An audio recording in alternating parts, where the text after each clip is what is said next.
Hello, Mr. Clacerdo. I'm a member of the board of directors for the Butte County Sheriff's Search and Rescue Team, a nonprofit in California.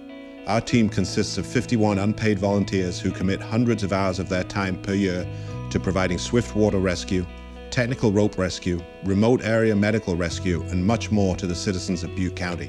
Our county has faced several of the largest crises in our nation in the past 7 years: the Orville Dam spillway failure and the North Complex and Dixie Fires, which combined Burned over 1.2 million acres of land and destroyed hundreds of homes. Through all of this calamity, Ford trucks have been there for our team and community. We purchased and modified a 2020 F-550 with the goal of making it our main response vehicle. It's been integral on numerous rescue operations and fire evacuations in our county. I wanted to pass this thank you along to your team at the Kentucky truck plant so your team can see the real-world application of their truck. Our team uses only Ford trucks, several of which come from your plant. I'm attaching a couple pictures of Rescue 3, our 2020 F-550, and I hope you'll share them with your team.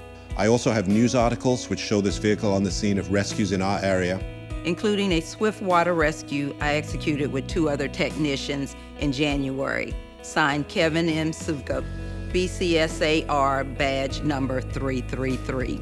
Well, after reading this letter, I am proud to be part of the Kentucky Truck Plant team.